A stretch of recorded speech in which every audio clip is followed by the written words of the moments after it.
দ্বিতীয় ম্যাচের পরেই আসলে রিশাদের ব্যাটিং নিয়ে একটা কন্টেন্ট করতে চাইছিলাম যে রিশাদ এই ব্যাটিং এর উন্নতিটা কিভাবে করলো। তো আমার এক কলিগ আমাকে প্রচন্ড বাধা দিল।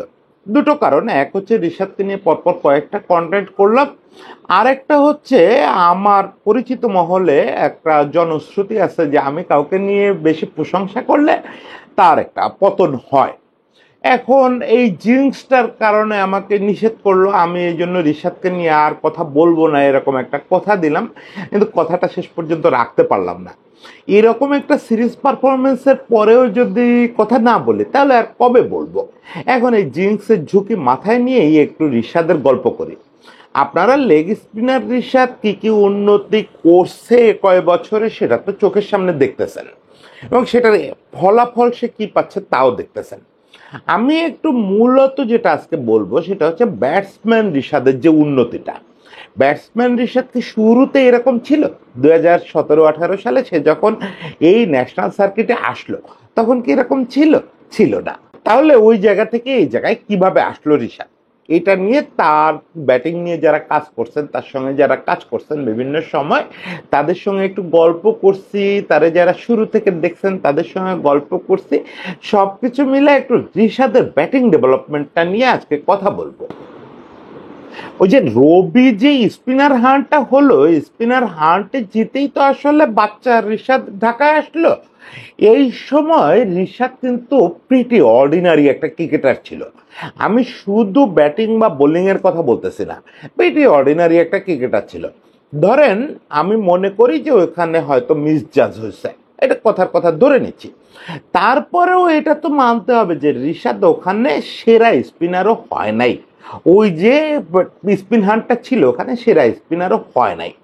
মানে ওই সময় রিশাদ এমন ভয়াবহ কিছু ছিল না যে রিশাদকে দেখে মুগ্ধ হয়ে যাওয়া যায়। রিশাদ পরে যখন ন্যাশনাল সার্কিটে আসলো তখনও ওকে আমি যখন প্রথম দেখি তার আগেই ও মোটামুটি কিছু টুকটাক ম্যাচ খেলে ফেলছে। আমি প্রথম দেখি এই যে একাডেমি মাঠে, আমি প্রথম দেখে আমার মনে আছে সে সময় সুমন ভাই ওই একাডেমি মাঠেই দাঁড়ানো ছিল।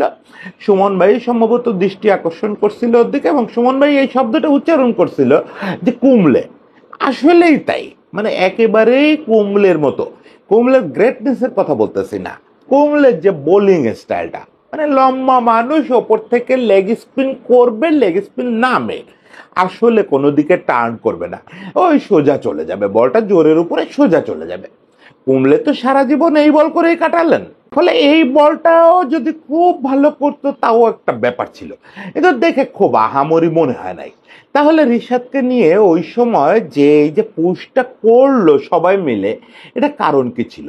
এটা কারণ কিন্তু চান্দিকা হাতুরু সিং এর। আমরা মানে কিছু জিনিস আমি এখনো বলি যে আমি কোনো ব্যাপারে কোনো খেলোয়াড়কে আবিষ্কারের কৃতিত্ব ন্যাশনাল টিমের কোচকে দিতে হয় না, এটা দেইও না। কিন্তু এই যে রিশাদ উত্থানটা হলো, তার যে বিবর্তনটা হলো এবং তাকে যে পুশ করা হলো, এই কৃতিত্ব চান্দিকা হাতুরু সিং এর। কারণ কি, চান্দিকা হাতুরু সিং এর রিশাদকে কোনোদিন দেখে নাই, কিন্তু ও হাতুরু সিং এ হচ্ছে আমাদের নির্বাচকদের মাথা খারাপ করে রাখছিল। তার সব সময় একটা চাওয়া ছিল আমার একটা লেগ স্পিনার লাগবে, আমার একটা লেগ স্পিনার লাগবে, মডার্ন ডে ক্রিকেট খেলতে গেলে লেগ স্পিনার ছাড়া হবে না। এখন সেটার জন্য প্রথম দফা তো তাকে দেওয়া হয়েছিল লিখনকে। লিখনের তো ঘটনা আপনারা জানেন, খানিকটা নিজের আলসেমি এবং মূলত ঘরোয়া ক্রিকেটে বা কোথাও খেলতে না পারা এবং আতর সিং এর চলে যাওয়া, সবকিছু মিলে এই ছেলেটা ফেড আউট হয়ে গেল। এখন পরের বার যখন সে আসলো, তারপরে এর মাঝখানে তাকে দেওয়া হলো তানবীরকে, দেওয়া হলো আমিনুল ইসলাম বিপ্লবকে, দেওয়া হলো যারা মূলত ব্যাটসম্যান। তারপরেও লেগ স্পিন করতে পারে, কেবল লেগ স্পিন করতে পারে শুধু এই কারণে তারা ন্যাশনাল টিমেও খেলে ফেললো হাতুরু সিং এর আগ্রহে। মূলত হাতুরু সিং এর আগ্রহ হচ্ছে বড় কথা, যে তার সামনে ওই একটাই অপশন দেওয়া হচ্ছিল, এছাড়া পাওয়া যাচ্ছিল না। লেগ স্পিনার আপনি পাবেন কই, এটা তো বানানো যায় না। এমনকি আফ্রিদি নামে একটা ছেলে, মিনহাজুল আফ্রিদি, এই ছেলেটাকেও কিন্তু ন্যাশনাল পর্যায়ে আনা হয়েছিল, সম্ভবত ম্যাচ পায় নাই।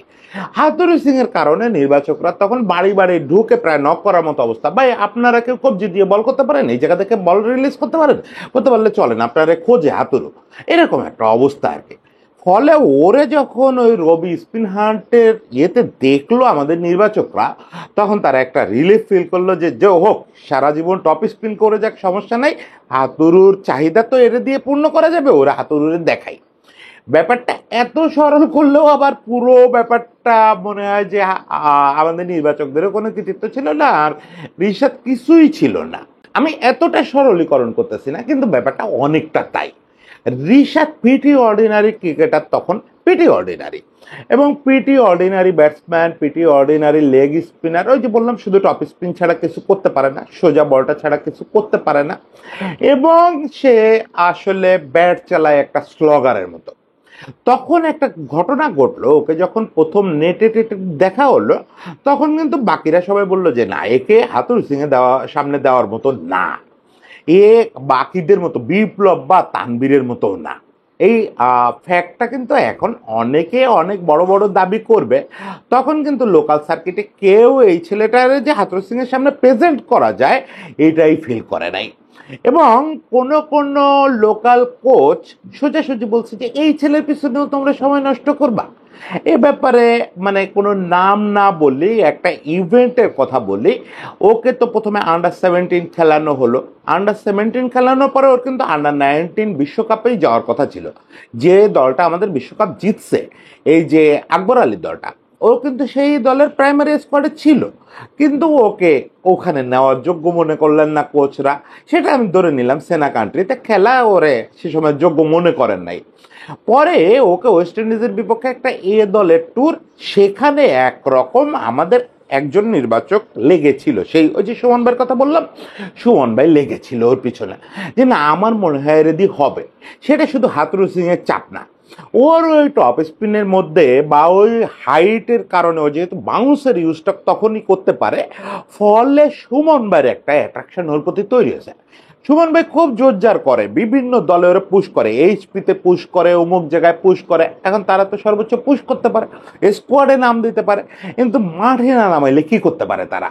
তারে যখন ওই ওয়েস্ট ইন্ডিজ এ দলের বিপক্ষে সিলেক্ট করা হলো, তখন একজন কোচ সরাসরি সুমন ভাইকে বললো যে তুমি আসলে অযথা অযথা অজায়গায় সময় ইনভেস্ট করতেছো, এর চেয়ে তোমার সময়ের দাম বেশি, এই ছেলের পিছনে এত সময় নষ্ট করো না, এর দিয়ে কিচ্ছু হবে না। সেই কোচের নামটা আমরা না বলে সুমন ভাইরে বহুবার রিকোয়েস্ট করার পরেও আমি জানতে পারি নাই, কিন্তু আমি জানি কোচটাকে। যাই হোক, এই সব গিবত না করি, তখনকার রিশাদদের দেখে যদি কেউ এরকম বলে থাকেন, হয়তো অমানবিক হয়েছে, রূঢ় হয়েছে কথাটা, কিন্তু আসলে রিশাদের তখন দৃষ্টি আকর্ষণ করার মতো বিরাট কিছু ছিল না।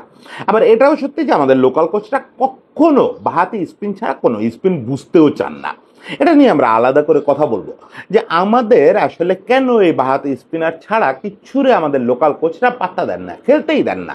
আমাদের যে 2-4 জন লেগ স্পিনার আসে না, চায়নাম্যান আসে না তা তো না, ডান হাতি ভালো স্পিনার আসে না তা তো না, এদেরকে কেন লোকাল কোচরা খেলতে দেয় না? এখানে উইকেট সিন্ডিকেটের রিলেশনটা কি, এটা একদিন বলবো, এই 2-1 দিনের মধ্যেই বলবো, আশা করি টি-20 সিরিজের আগেই। তো যাই হোক, রিশাদ তখন আসলে প্রচন্ড পুশ পাইছে সুমন ভাইয়ের কাছ থেকে। সুমন ভাইয়ের কাছ থেকে পুশ পাইছে কারণ সুমন ভাইয়ের মাথায় ছিল হাতুরু সিং এ ওরে পাইলে প্রপার সম্মান দিবে, প্রপার জায়গাটা দিবে। আরেকটা জায়গা হচ্ছে তার নিজেরও মনে হচ্ছে সে তো ইন্টারন্যাশনাল ক্রিকেট খেলে আছে, দুনিয়ার সেরা সেরা লেগ স্পিনারদের খেলছে। সুমন ভাই কিন্তু সেই লোক যে অনিল কুম্বলেরে খেলছে, শেনওয়ানরে পিটাইছে, মুশতাক ভাইরে খেলছে। ফলে সুমন ভাই লেগ স্পিন নিয়ে ধারণা আমাদের এই টোটাল যারা লোকাল কোচ তাদের কারো হচ্ছে কম না, বরং একটু বেশি বলেই আমি মনে করি। এই জন্য এই লোকটারে আমি খুব কৃতিত্ব দেই যে রিশাদের জন্য সে হাল ছাড়ে নাই। আমি বারবার বললি যে হাতুরু সিং এর সামনে তো তার প্রেজেন্ট করা লাগতো, হাতুরু সিং এ তো নীলফামারি গিয়ে খুঁজে আনতে পারবে না, সেই প্রেজেন্ট করার কাজটা সুমন ভাই করছে। তারে দিয়ে লোকালি খেলাইছে, এ দলে খেলাইছে, খেলায় টেলায় একটা পর্যায়ে রেডি করে তারে নেটে আনে হাতুরু সিং এর সামনে প্রেজেন্ট করছে। বাকিটা হাতুরু সিং এর কৃতিত্ব অবশ্যই, তা না হলে অন্য কোনো কোচ তাকে ইন্টারন্যাশনাল খেলতে নিত না ওই অবস্থায়। বলতেছি না যে খুবই বেসিক ক্রিকেটার ছিল, খুবই পিটি অর্ডিনারি ক্রিকেটার ছিল, এরকম একটা ক্রিকেটারে অন্য কোনো কোচ স্পেস দিত না। শুধুমাত্র হাতুরু সিং এর লেগ স্পিন অবসেশন এবং হাতুরু সিং এর একটা জহুরি চোখ, দেখেন আতর সিং এ পর্যন্ত যাদের চুজ করছে যে না এর পেছনে বাজি ধরবো, তারা কিন্তু সবাই অ্যাসেট। দু একজন যে পথ হারাইছে, মূলত বাকিরা হাতুরু সিং এর ওই ফিলোসফিটা বুঝতে পারে নাই। সৌম্য সরকার বলেন, মুস্তাফিজ বলেন বা রিশাদ বলেন, প্রত্যেকেই তো হাতুরু সিং এর এই জহুরির চোখের একটা ব্যাপার আছে। হাতুরু সিং এর তারা পিক করলো তখনও সে পিটি অর্ডিনারি। কিন্তু এইবার শুরু হলো রিশাদের বিবর্তনটা। আপনারা যদি দেখেন রিশাদকে, সেই শ্রীলঙ্কা সফরে তার অভিষেক হলো শ্রীলঙ্কার বিপক্ষে, আর আজকে ওয়েস্ট ইন্ডিজের বিপক্ষে রিশাদকে আপনারা দেখলেন ম্যান অফ দ্য সিরিজ হইতে। এর ভেতরে তার বোলিংয়ে যে ভয়াবহ বিবর্তনটা হয়েছে, মুশতাক ভাই আসার আগেই তার বেশ খানিকটা বিবর্তন হয়েছে। মূল বিবর্তনের কৃতিত্ব তো অবশ্যই মুশতাক আহমেদের। এরকম একটা লিজেন্ডারি কোচ এবং লেগ স্পিনার, সাবেক লেগ স্পিনার, ফলে তার একটা প্রভাব তো পড়ছে, কিন্তু সে নিজেই অনেকটা বিবর্তিত হয়েছে। এবং আমি যেটা বললাম যে ব্যাটিং নিয়ে বেশি কথা বলবো, বোলিং এ কি কি বিবর্তন হয়েছে এটা তো সবাই বলতেছেন, মুশতাক ভাইয়ের কাছ থেকেও আপনারা জানতেছেন, ইনফ্যাক্ট চোখের সামনে আপনারা দেখতেছেন যে লোক এক সময় ওই উঁচু থেকে একটু বাউন্সওয়ালা সোজা বল ছাড়া কিচ্ছু করতে পারতো না, সে পরবর্তী কয়েক বছরের মধ্যে, কয়েক মাসের মধ্যে দুর্দান্ত টার্ন করাইতে শিখে গেল। মানে প্রথমে শিখলো সে লেগ স্পিনটা, বরং টপ স্পিন প্রায় বন্ধ করে দিল। আজকাল অনেকে দেখি বলেন যে রিশাদ টপ স্পিন করতে পারে। আরে ভাই, রিশাদ তো টপ স্পিনারই ছিল, রিশাদ লেগ স্পিনার ছিল না। রিশাদ আগে শুধু টপ স্পিনই করতে পারতো, এখন টপ স্পিনটা আবার ফিরায় আনছে মাঝে মাঝে করে। তারপরে সে গুগলি শিখছে, এই গত পিএসএল থেকে সে গুগলি করাচ্ছে। এবং এখন তো ইন্টারন্যাশনাল ক্রিকেটে আপনারা দেখতেছেন যে মোটামুটি নিয়মিত, মানে 10 ওভারে দেখা যাচ্ছে 7-8টা গুগলি করতেছে, এবং তার মধ্যে একটা দুটো উইকেটও পেয়ে যাচ্ছে। যেদিন 6 উইকেট পেলে ওদিন কিন্তু লাস্ট উইকেটটা গুগলিতে ছিল। গতকালকের ম্যাচে আমার মনে হয় গুগলির নাম্বার অনেক বেশি ছিল। গত ম্যাচে বিশেষ করে যে ওভারটায় লাস্ট যখন যে ওভারটা আরেকটা উইকেট পেলে মুস্তাফিজের রেকর্ডটা ছুঁয়ে ফেলতে পারতো, 13 উইকেট হয়ে যেত সিরিজে, ওই ওভারটায় যে ওরে আকিল পিটাইতে পারলো, এটা একটা বড় কারণ ছিল। ওই ওভারে বেশ কয়েকটা গুগলি ট্রাই করছে। ওই ওভারটা সে আসলে খুব উইকেটের জন্য চেষ্টা করতেছিল, ফ্ল্যাট দিচ্ছিল, টার্ন করাচ্ছিল, আর আকিল প্রত্যেকটা বাহাতে, তো ফলে লেগ স্পিনের এইগুলা বাহাতির জন্য বুঝে ফেলা খুব সহজ, ওইটা দিছে। তো যাই হোক, গুগলি ইদানিং সে ভালোই করতেছে। আপনারা খেয়াল করছেন এখন সে ড্রিফট করায়, ফ্লাইট দেয়, লিমিটেড ওভারে সে দিব্যি এসব কাজ করাচ্ছে। ফলে বোলিং এর বিবর্তনটা একেবারে পানির মতো, মানে এই স্বচ্ছ চকচকে সবাই দেখতে পাচ্ছে যে ওর বোলিং এ কি বিবর্তনটা হয়েছে, কি একটা অর্ডিনারি ছিল আর কি হয়েছে, এটা তো আমরা সবাই দেখতে পাচ্ছি। এখন আমি যেটা দৃঢ়ভাবে বিশ্বাস করি যে ওর একটা বড় শিক্ষা পর্ব হবে হচ্ছে এবারের বিগ ব্যাশটা। সোর্সটা যদি ওর সুস্থ রাখেন এবং সবকিছু ঠিক থাকে, বিগ ব্যাশে যদি শুধু ও নেট করেও চলে আসে ওখান থেকে, হোভার থেকে, তাহলেও আপনি দেখবেন যে নেক্সট ওর যে ভয়াবহ উন্নতিটা হবে সেটা হচ্ছে পেস এবং বাউন্সে কাজে লাগানো। মিরপুরের উইকেটে তো তা হবে না, কিন্তু যখনই সে প্রপার উইকেটে যাবে তখন দেখবেন পেস এবং বাউন্সকে কাজে লাগাও কি পাগলটা বানায় ফেলায়, যেটা আসলে লেগ স্পিনারদের একটা বিরাট মাধুর্য। একটা লেগ স্পিনার, বিশেষ করে লম্বা লেগ স্পিনার যদি হয়, সে যখন পেস বাউন্সে কাজে লাগাইতে পারে ওই টার্নের সঙ্গে বা গুগলির সঙ্গে, তখন সে আসলে আনপ্লেয়েবল হয়ে যায়। এবং সেটার জন্য সেরা জায়গা হচ্ছে অস্ট্রেলিয়া। হোবার্ট হারিকেনে যখন খেলতে যাবে বিগ ব্যাশে, যদি একটা দুটো ম্যাচে মাঠে নামে তো খুব ভালো, না হলেও কোনো সমস্যা নাই, ওখানে নেটেই শিখে আসবে পেস বাউন্স কিভাবে কন্ট্রোল করতে হয়। অত সুন্দর পেস বাউন্স তো অন্য কোথাও পাবে না। যাই হোক, বোলিংয়ে আরও অনেক উন্নতি হবে এবং সেটা তার সামনে দেখা যাচ্ছে, তার হাইট আছে, সেই সুবিধা সে পাবে। ব্যাটিংয়ের কথা বলছিলাম, ব্যাটিংয়ে সে যখন শুরু করে তখন সে একটা স্লগার ছিল, তাই হয় এই 9-10 নম্বরে যারা ব্যাট করবে, 8-9 নম্বরে যারা ব্যাট করবে, তারা তো স্লগারই হবে, শুধু আড়াআড়ি ব্যাটে মেরে দিত। এটার ভিতরে কোনো ক্রিকেটিং ব্যাপার ছিল না। কিন্তু আজকে যদি আপনি দেখেন, এই যে লাস্ট যে ম্যাচটায় বোধহয় 16 বলে 39 করলো, তাই তো, যাই হোক, নাম্বারের দিকে যায় না, আমি তো নাম্বার ভুলভালি বলি, সেটা নিয়ে টেনশন করেন না। একটা দানবী ইনিংস খেললো। আপনি দেখেন এই ম্যাচটা সে যে কয়টা 4-6 মারছে, অলমোস্ট সবগুলোই ক্রিকেটিং শট। হ্যাঁ, তার লম্বা আর্ক, আগে ক্লাসিক স্টাইলের ক্রিকেটিং শট না, কিন্তু প্রপার শট।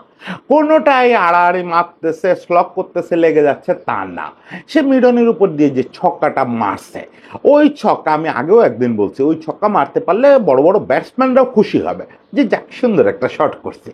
এই যে প্রপার ক্রিকেটিং শটে তার আশাটা, এইটা কিভাবে কনভার্সনটা হলো, এই কনভার্সনটা আপনি খেয়াল করবেন হচ্ছে শ্রীলঙ্কার বিপক্ষে সে যে দুইটা দানবীয় ইনিংস খেলছিল তার অভিষেক সিরিজে, একটা টি-20-তে, একটা ওয়ানডেতে। টি-20তে 50 করে ফেললো, ওয়ানডেতে 48 বা সামথিং ওরকম অল্প বলে, এবং হাসারাঙ্গারে এক ওভারে দানবীয় একটা পিটুনি দিল।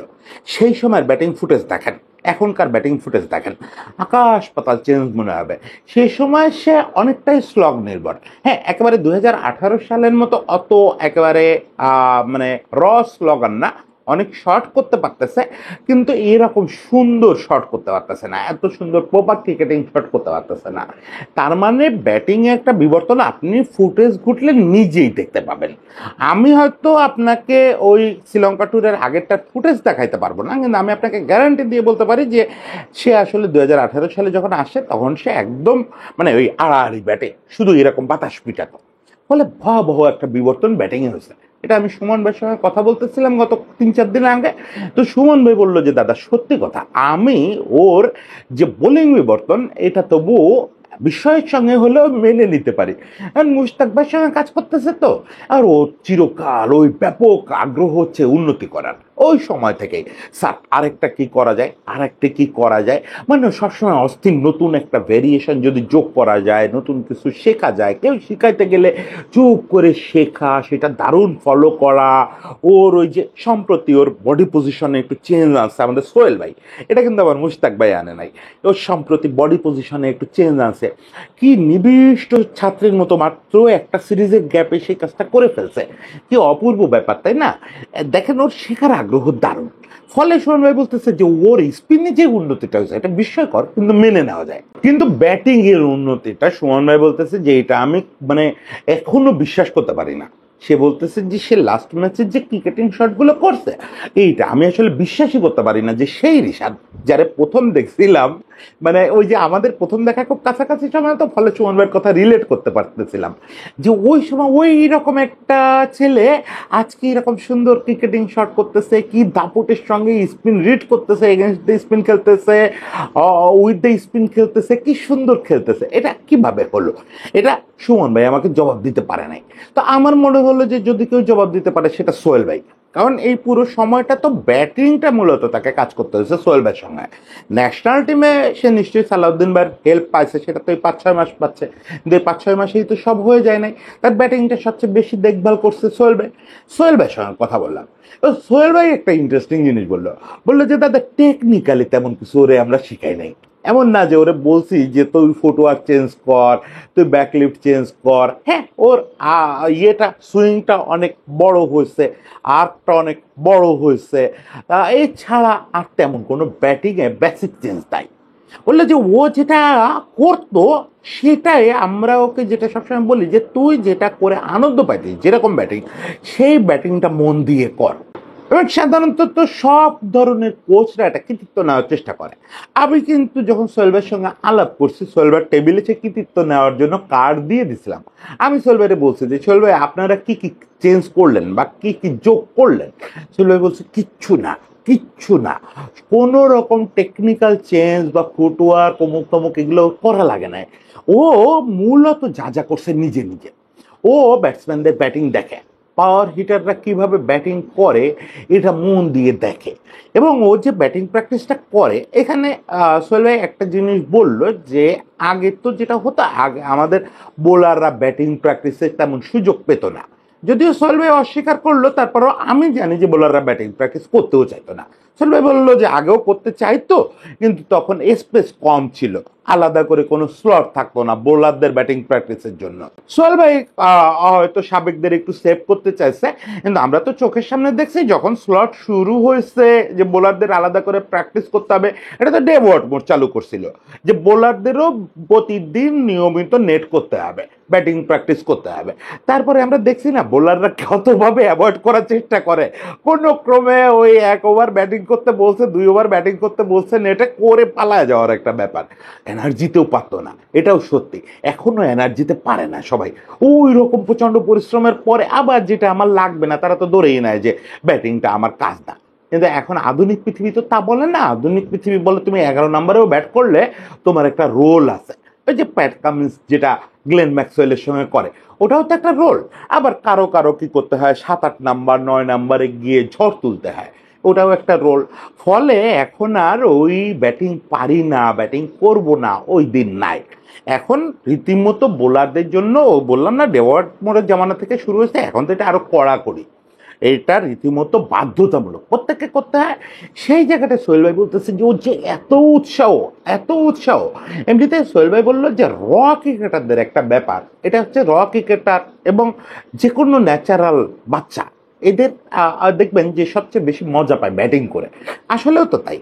আমরা ছোটবেলায় যখন ক্রিকেট খেলছি, আমাকে অবশ্যই নিত না কখনো ক্রিকেট খেলতে, ব্যাটিং বোলিং কোনোটাই দিত না। তো আপনারা যখন খেলতেন সবচেয়ে আনন্দ পেতেন ব্যাটিং করে, অনেকে তো ব্যাট করে পালায় যাওয়ারও চেষ্টা করতো, ফিল্ডিং করবো না, বোলিং করবো না, এরকম একটা ব্যাপার ছিল না? ওই জিনিসটা কিন্তু, ওই যে উপভোগ, ওই ব্যাপারটা রিশাদের মধ্যে আছে। ও বোলিং করেও মজা পায়, তার চেয়ে বেশি মজা পায় ব্যাটিং করে। ওইটা বললো সোহেল ভাই যে ওর মূল রহস্য, সেটা হচ্ছে ওই এনজয় করে।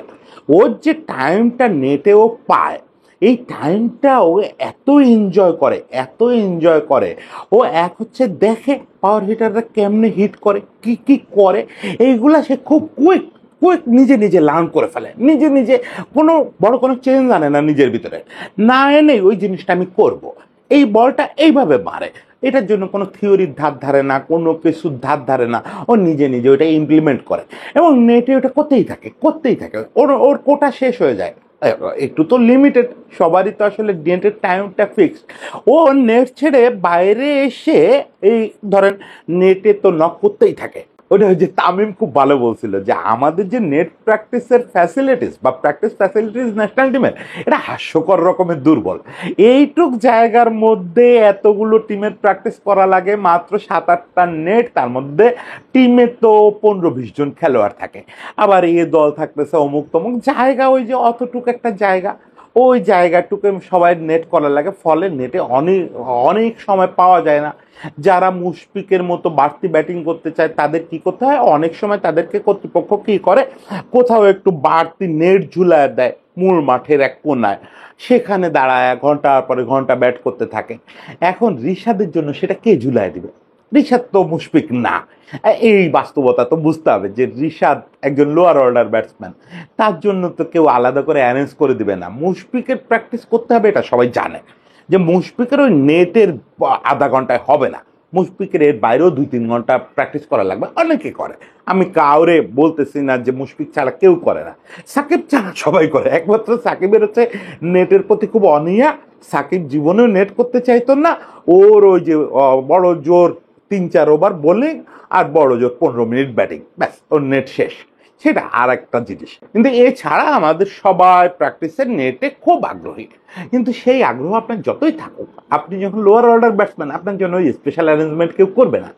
আমি এই এটা সোহেল ভাই বা সুমন ভাই এদের কাছ থেকে না, আমি একটা জুনিয়র জার্নালিস্টের কাছে শুনলাম। ইভেন আমি পরে ঘুরতে ঘুরতে ওই যে পোর্টালগুলো যে রিল দেয়, এরকম কতগুলো রিলও দেখলাম যে ওপেন স্পেসের পেছনে কোনো নেট নাই, কিচ্ছু নাই, ইভেন যারা দিয়ে থ্রো করাচ্ছে সেও টিমের থ্রোয়ার না বা কোনো বোলারও না, মানে যারে পাচ্ছে তারে বলতেছে যে একটু বল করেন বা একটু থ্রো করেন, করতেছে। এমনও হয়েছে যে ব্যাটসম্যানই সামনে কেউ হয়তো শান্তর হেল্প নিচ্ছে, শান্ত ভাই কয়টা বল করেন না, শান্ত ভালো বল করে কিন্তু শান্ত কয়েকটা বল করতেছে, ও হিট করতেছে। এখানে ও যে জায়গায় দাঁড়ায় পড়ার সুযোগ পায়, ওই যে অমিতাভের কথা যে আমি যে জায়গায় দাঁড়াই ওই জায়গা থেকে লাইন শুরু হয়, ও যে জায়গায় সুযোগ পায় ওর জন্য আলাদা কোনো জায়গা লাগে না, ও নেটের পাশে এক জায়গায় দাঁড়ায় পিটাচ্ছে পিটাচ্ছে। এই যে মজা পাওয়াটা, এই যে উপভোগ করতে পারাটা, দেখেন আমি সব সময় একটা জিনিস বিশ্বাস করি যে খেলাধুলা হচ্ছে মজার জায়গা, খেলাধুলা এত সিরিয়াস কিছু না। আমিও সিরিয়াস হয়ে যাই, আপনিও সিরিয়াস হয়ে যান, প্রেশার বেড়ে যায়, স্ট্রেস নেই, আমরা টিম হারলে কত কটু কথা বলি, কত নিন্দামন্দ করি। আসলে তো এসব হওয়া উচিত না, আসলে তো ব্যাপারটা উপভোগের, ব্যাপারটা আনন্দের, হারলে হারতে কি হবে, এভাবে তো সবাই আমরা নিতে পারি না। আমি চাপাবাজি করি, বড় বড় কথা বলি যে এটা হওয়া উচিত না, আমি নিজেই তো তা পারি না। আমি তো উপভোগ করতে পারি না, দর্শক হিসাবে উপভোগ করতে পারি না, সেখানে খেলোয়াড়রা কিভাবে আর উপভোগ করবে? এর মধ্যে একজন ঋষাদ থাকে ব্যতিক্রম, যে আসলে শুধু উপভোগ করতে করতে নিজের ব্যাটিংটা ডেভেলপ করে ফেলে। কখন ডেভেলপ করে এটা সে নিজেও জানে না, এমনকি তার কোচরাও বলতে পারে না যে হ্যাঁ কবেও যেন এরকম বদলে গেল। কারণ হচ্ছে আপনি প্রতিদিন যখন ওই এনজয় করে পাওয়ার হিট করতে থাকেন, তখন আপনার থিওরির ধারা লাগে না, তখন আপনার আনুষ্ঠানিকভাবে টেকনিক্যাল কোনো চেঞ্জ করা লাগে না, তখন শুধু আপনার ওই অধ্যাবসায় এবং ওই যে উপভোগ, এটা আপনাকে বদলায় দেয়, এটা বদলায় দেয়। ঋষাদ আমার ধারণা এই আধুনিক ক্রিকেটে একটা কেস স্টাডি হতে পারে, সেটা মূলত তার ব্যাটিং এর কারণে। বোলিং এর ডেভেলপমেন্টটা আবারও বলি, মুশতাক আহমেদ যেহেতু টিমে আছেন, ফলে এটা সায়েন্টিফিক যে বোলিং এর ডেভেলপমেন্ট হবে। সবার ক্ষেত্রে হয় না, আমারে তো আর মুশতাক আহমেদের সঙ্গে রাখলে আমি একটা বলো 22 গজেই ফেলতে পারবো না, কিন্তু যার ভিতরে আগ্রহ আছে তার হবে। কিন্তু ব্যাটিংয়ের যে ডেভেলপমেন্টটা, এটা কিন্তু পুরোপুরি তার অধ্যাবসায় এবং উপভোগের কারণে হলো। কেউ হাতে ধরে তার এই চেঞ্জটা করে দেয় নাই, কেউ তার টেকনিকটা চেঞ্জ করে দেয় নাই। ফলে আধুনিক ক্রিকেটে ওই যে উপভোগ করে একটা ব্যাটসম্যান, একটা খেলোয়াড় নিজেকে বদলায় ফেলতে পারে। উপভোগ করার এই যে মাধুর্য, সেই অলিম্পিকের মূল সুর, এই জিনিসটাকে ধরে রাখার জন্য হলেও আমার মনে হয় ঋষাদকে একটা আলাদা স্যালুট দেওয়া যেতে পারে। ম্যান অফ দ্য সিরিজ হলো, মুস্তাফিজের রেকর্ডের খুব কাছে চলে গেল, মাশরাফির পাশে নাম লেখালো, ডান হাতি স্পিনার হিসাবে বোধহয় এক সিরিজে সর্বোচ্চ উইকেটের রেকর্ড স্পর্শ করলো, অনেক কিছু করলো, আরো অনেক কিছু করবে ঋষাদ। আমার দৃঢ় বিশ্বাস এবার বিগ ব্যাশ খেলে ফেরার পরে আমরা আরো অন্যরকম বোলার ঋষাদকে দেখতে পাবো। কিন্তু সব কিছুর পরেও রয়ে যাবে ঋষাদের এই সাধনাটা এবং উপভোগটা। এইটাকে আমরা ভালোবাসা জানাই, এটাকে আমরা শ্রদ্ধা জানাই। এই ভালোবাসাটা টিকে থাকে, এই উপভোগটা টিকে থাকে, এইটা সে যতদিন করতে পারবে ততদিন তার উন্নতি হইতে থাকবে। কে জানে এখনো পেস বলে তার যে দুর্বলতা আছে সেটাও হয়তো কেটে যাবে। দুদিন পরে হয়তো আমাকেই বলতে হবে যে ঋষাদকে ওপেনারই বানায় দেন, সেটাই বেস্ট সমাধান। সেরকম একটা দিনের অপেক্ষায় থাকলাম। সবাই ভালো থাকবেন।